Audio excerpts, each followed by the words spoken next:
Hello,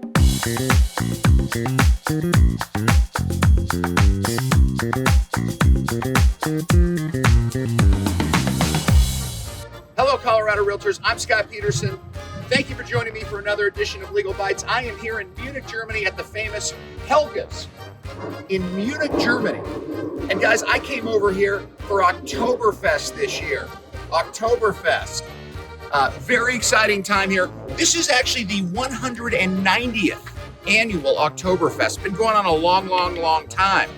And at this Oktoberfest, they anticipate that there will be 7 million liters of beer consumed. That's a crazy number. That's a really big night for even the booziest of realtors. And total visitors to this year's Oktoberfest here in Munich, 6 million individual visitors, plus one, me. I'm really excited to be here, guys. I'm taking a break out of my boozy Oktoberfest experience to hit you guys with something that's really important to be talking about. Now, anybody that has seen my 10 things during the course of 2025 has heard about this. And so I don't want to be redundant, but I wanted to hit on this topic again because it is something that's coming up a ton over the course of the last year on the legal hotline. And that topic is holdover period, specifically related to submitted prospects and submitted properties. Okay? In the exclusive right to sell listing agreement, we talk about submitted prospects. These would be buyer names or buyer brokers' names that you've negotiated with during your listing period. And on the exclusive right to buy listing agreement with your buyers, as it expires, you're going to be talking about submitted properties. These would be physical addresses, properties that you've worked with your buyer and shown them and negotiated with them on. And these would be subject to the holdover period. Now, why do you think this is coming up so much in 2025? I'll tell you. It's coming up so frequently because unlike markets over the last few years, listing agreements are actually expiring. You're having longer days on market with the seller on the listing side, and your agreement's coming to its expiration period. Or on the buyer side, we're having more written agreements executed because of the mandatory written buyer agreements. And often those are shorter term agreements, maybe in some cases just for a weekend or a week or a short period of time so that you're able to work with the buyer, provide services, and comply with your MLS rules.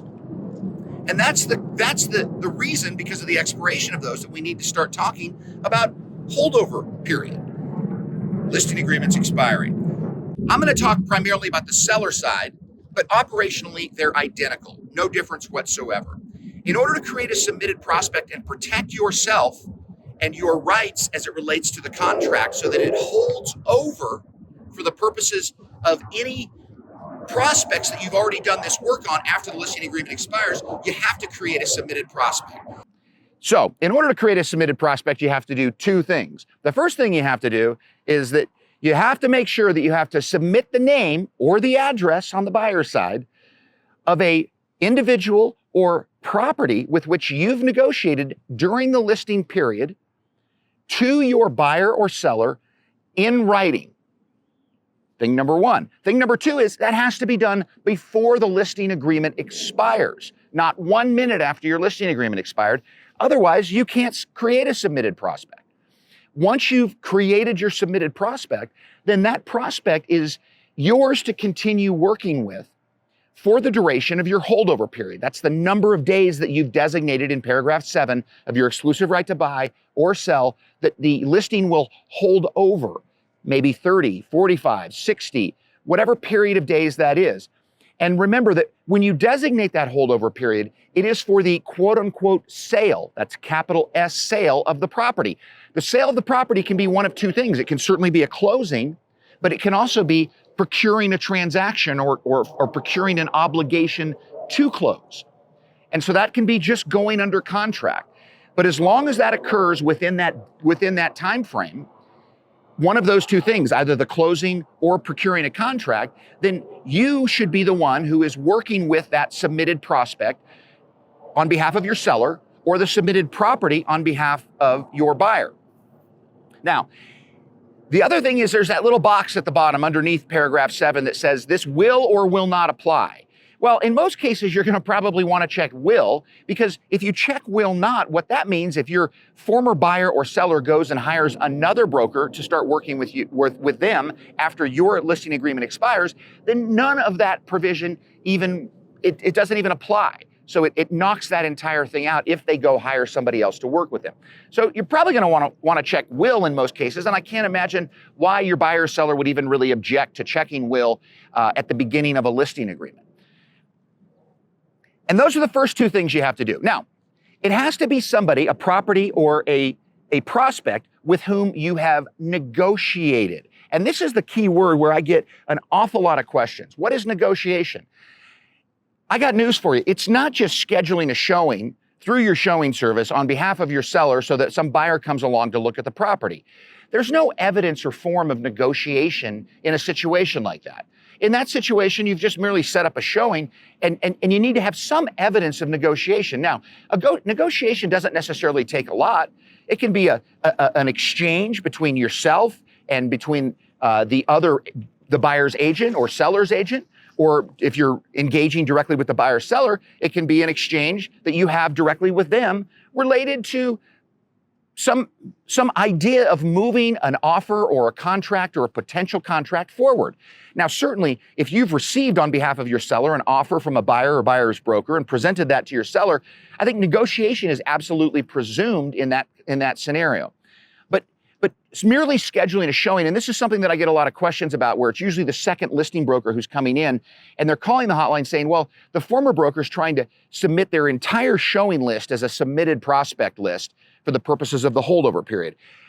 I don't think that's acceptable at all unless there's independent negotiation or some evidence of negotiation by the former listing broker with each one of those prospective buyers or buyer brokers. And that's probably just not the case. So it's important as you're considering who you're putting on or what addresses you're putting on your submitted prospect list, that you're being reasonable and concise and actually identifying people that you've negotiated with, you've performed some form of negotiation during your actual closing period. But if you do those two things and you do it in a timely fashion, then you are the one who's protected on those transactions during the course of your holdover period.